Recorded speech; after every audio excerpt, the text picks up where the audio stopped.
Chapter 6. After school, I fit in another hour in the library before I head home. I walk up the hill, through the estate, then climb the 3 flights of stairs to her flat. As soon as I push open the door, I notice how quiet it is.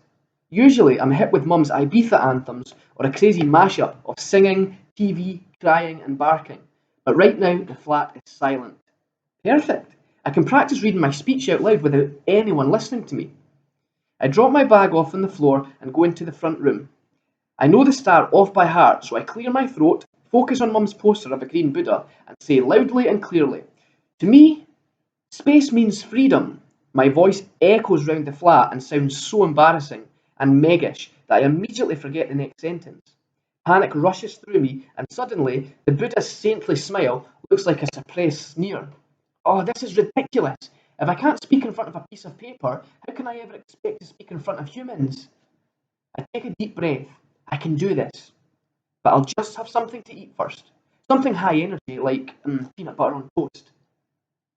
I step round the paddling pool, noticing that Mum's emptied it at some point, then go into the kitchen, and that's when I see the note on the fridge. "Meg, don't forget to collect Elsa and Pongo from Grandad's. Ta, kiss kiss kiss, Mum." I'd forgotten all about Mum going to the airport. Looks like that's the end of my rehearsal time. Unless I want to do it in front of Elsa and Pongo. Actually, that's not such a bad idea. I ring Mum's mobile to check when she'll be back, but as soon as the call connects, "Let It Go" starts playing from the living room. I follow the sound until I find Mum's phone shoved under the sofa. Then I kick my way through the mess on the floor and grab my keys. I'd better go straight round to Grandad's. I might not want to babysit Elsa, but Grandad can't really be trusted with babies. He's easily distracted and has a love of both bonfires and flammable liquids. Not a good combination. I find Grandad lying in front of his cooker, surrounded by tools.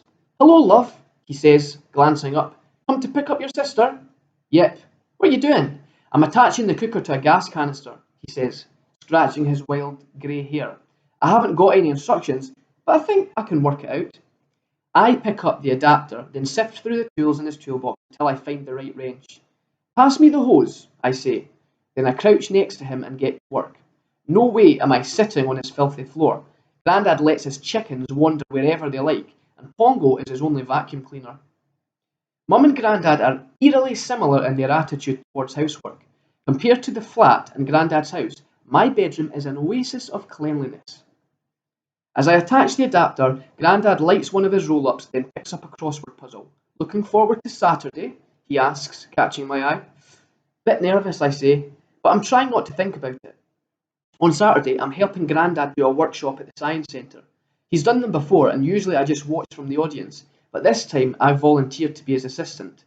Although I haven't told Grandad this, I'm hoping that passing him balloons in front of an audience will take me a step closer to using my voice in front of an audience.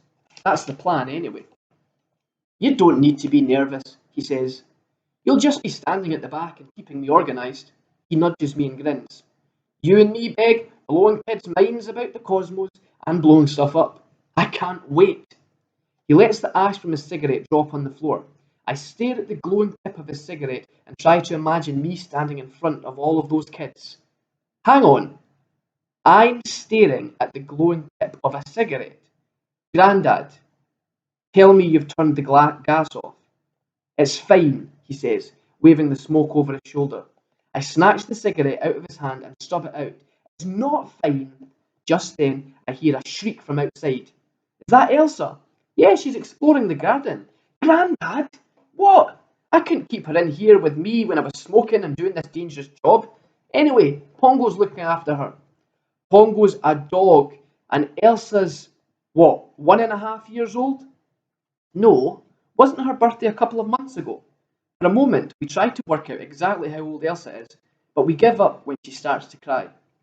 I find her sitting in some daffodils, her hands and hair full of soil. Pecking the ground next to her is one of Grandad's bantams, also covered in soil. When Elsa sees me, she stops crying and starts to laugh and pump her arms up and down, saying, "Bark, bark, bark." Is she being a chicken? Who knows?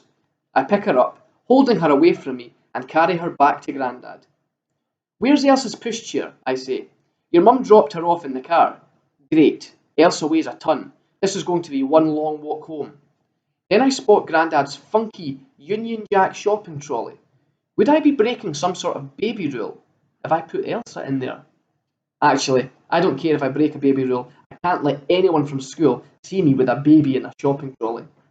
Looks like I'll have to carry her home. I pass her to Grandad while I get Pongo's lead. Elsa stands on Grandad's lap and tries to grab his crossword puzzle. What's colourless gas atomic number 86? He asks. Radon. I take Elsa and her muddy fists cling on to me. I shrink away, but she nods on even tighter. You knew that, I say. Stop giving me the easy ones. Elsa lets go of my jumper and goes for my hair. Grandad's hand creeps towards his cigarettes and lighter. 5 letters, he says. Utter confusion. Chaos! I shout. Pongo drags me towards the front door.